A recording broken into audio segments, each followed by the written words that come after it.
The date is June 16th, 1962. After 77 years of passenger service between Cambridge and Mildenhall, this is the final run. Truly another dark day for the rural branch line.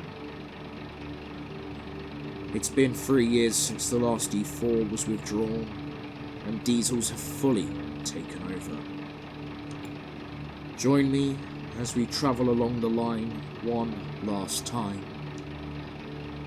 sharing the history of all the stations along it. We'll start at Cambridge. Cambridge has had a station since 1847, and eventually built up to have 6 platforms serving destinations such as Norwich, London, Peterborough, and several rural branch lines sprawling across the flat countryside of the Fens. Although Mildenhall will no longer be an option after today. The Mildenhall branch carves its way north-easterly, calling at Barnwell Junction, Fen Ditton Holt, Quay, Bottisham and Lode, Swaffham Prior, Burwell, Exning Road Holt, Fordham, Isleham, Worlington Golf Links Holt, and Mildenhall. We'll now depart Cambridge station and travel the 1 3/4 mile journey to Barnwell Junction. Barnwell Junction surprisingly serves the suburb of Barnwell. The station was opened on June 2nd, 1884, and was situated at the end of a road just north of what is now the A1303. The station has no facilities to handle goods traffic, but still handled parcels. During both World Wars, the station was used to unload ambulance trains, probably due to the fact it wasn't a likely target for German bombing raids, unlike Cambridge itself. The station closed to passenger traffic on June 18th, 1962. Now we shall head up the line to the first of 3 halts opened in 1922, in order to boost passenger revenue from the branch at Fen Ditton. Fen Ditton Holt serves the small village of Fen Ditton and was opened on November 20th, 1922, along with Exning Road Holt and Worlington Golf Links Holt. It was situated just after the overbridge during the outbound journey. It was incredibly basic, being constructed from levelled clinker with an oil lamp which was stored away during the summer months, as no services would cool when it was dark. The oil lamps were later replaced by Tilly lamps. Due to the station being so basic, the only protection from any inclement weather was the overbridge itself. The halt closed to passenger traffic the same date as Barnwell Junction. We shall now depart for Quay. Quay Station served the small village of Stow-cum-Quay, with the station lying about a mile from the village it served. The station opened on June 2nd, 1884, and had a single platform and passing loop. The station also possessed a bay platform for processing the good traffic and to load the farmer's crop of beetroots, thus distinguishing this station from others on the branch line. The signalman protected his box fiercely, as it housed his prized collection of geraniums. In 1935, the station was downgraded to an unmanned halt and closed to passenger traffic along with the rest of the route on June 18th, 1962. We shall now depart for Bottisham and Lode. Bottisham and Load opened with the rest of the stations on the section between Cambridge and Fordham in 1884. When it was opened, it was originally named Bottisham until 1897, when the parishes of Bottisham and Load separated from each other. In the station's heyday, it was run by a station master, 3 clerks, 2 signalmen, a porter, and an assistant porter, which was rather sizable considering how rural the station is. Its quantity of staff was not enough to save it, and it was closed along with the rest of the line to passengers in June 1962. We'll now depart for Swaffham Prior. Swaffham Prior opened in June 1884, possessing a 360-foot long platform with a passing loop and reasonably sized goods yard. From June 13th, 1942, King George VI and Queen Elizabeth visited Swaffham Prior to see land reclaimed for agriculture. However, due to wartime measures, the royal visits were kept quiet, and residents only found out after the occasion. The royal visitation was not enough to save Swaffham Prior from closure in June 1962 for passengers, with goods hanging on for another couple of years. We shall now depart for Burwell. Burwell opened with the rest of the Fordham section in 1884, and boasted a stunning garden that made it stand out as the crown jewel of the branch line. It was known for its ornate appearance, and allegedly, a leather-bound Bible was kept in the station master's house. It was also the scene of my father's childminder rushing him and my aunt home after the sight of a railcar startled her. Despite it being the crown jewel, the station closed to passengers in June 1962.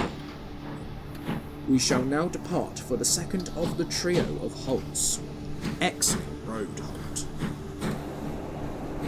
Exning Road Halt opened on November 20th, 1922. Despite actually being closer to Burwell than Exning, it was still out of both villages.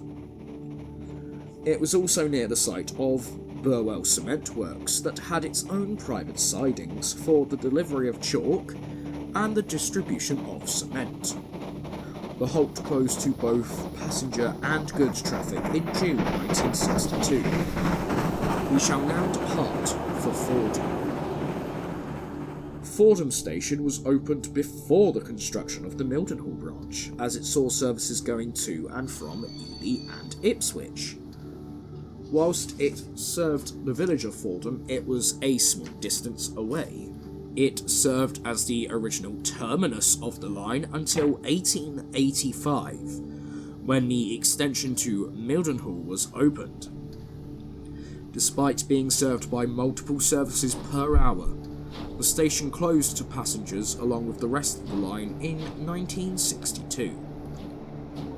We shall now enter the extension and head for Isleham. Isleham opened in 1885 and was identical in appearance to Burwell. Standing about a mile from the centre of the village it served. This was the first station on the extension at around 3 miles away from Fordham. It closed to passengers in June 1962 along with the rest of the branch. We shall now depart for the final of the 1922 halts, Worlington Golf Links Halt. Worlington Golf Links Halt was built in 1922 to entice golfers to play on the adjacent golf course. This means the shot you're seeing right now is not accurate, as the halt only appeared in the last year of the Great Eastern Railway's existence before the grouping of Britain's railways. Whether it was successful or not did not seem to matter, as it closed to passengers along with the rest of the line in 1962. We shall now depart for Mildenhall, the northern terminus of the branch. Mildenhall opened in 1885 along with Exning, and serves the market town of Mildenhall. This wasn't envisioned as the line's permanent terminus with its designer, but had instead been laid out to extend the branch line to Thetford, and have an alternate route to Norwich which wasn't prone to flooding. This was never to be, however, and so the Mildenhall branch remained the terminus. The station possessed a 50-foot turntable which was adequate for the elderly E4240s, but for the Ivet 2MTs it was too small. The turntable became obsolete in 1964 when the line closed to goods traffic, with passenger traffic ceasing in 1962. We'll now head back down the line and talk about the stations as they are today. Mildenhall Station still exists as a private residence, with the goods shed being used as storage for local businesses. There is not much remaining of any of the freeholds, with a little bit of fencing remaining at Wallington Golflinks Halt. Exning still survives as a private residence. Fordham still survives today, although the track has been realigned with the station building still standing, but abandoned. A line of fencing marks the position of Exning Road Halt, with little else to suggest there was once a railway line. Burwell Station is no more. It was originally redeveloped into a cardboard factory and later demolished, and a housing estate was built on its site with a plaque marking its location. Swaffham Prior Station building still exists as a private residence, as does Bottisham and Lode. Quay Station still exists as a business unit, with the station master's house becoming a private residence. Only the overbridge remains as a reminder of Fen Ditton Halt. Barnwell Junction survived for longer than the rest of the line, becoming an oil refinery until 1984 when Knapt was closed. The station building still survives as a private residence. Cambridge is, well, obviously still open, and now possesses 8 platforms with services to London, Norwich, Ipswich and Ely. Today marks the 60th anniversary of the final passenger service, and 60 years on, do you think the line could still have been in use today? With this significant anniversary, I would also like to announce that I will be making a series with the current working title of The Fenland Lines, which will cover the fictional preservation of the line and follow the stories of the engines that worked on and around the Mildenhall branch. There is currently no release date for the series, but hopefully once I can afford to get a new PC, I'll be able to start recording for it. If you'd like to learn more about the Mildenhall branch, I would highly recommend watching Rediscovering Lost Railways video on the branch line, which will be in the description below, as well as a video showing a run along the Mildenhall branch filmed in the late 1950s. Thank you very much for watching. Feel free to like, comment and subscribe, and I'll see you in July for the next episode of the Loco Files, being released on July the 3rd for no particular reason whatsoever. Have fun guessing what class that could be in the comments below. Thank you, and goodbye.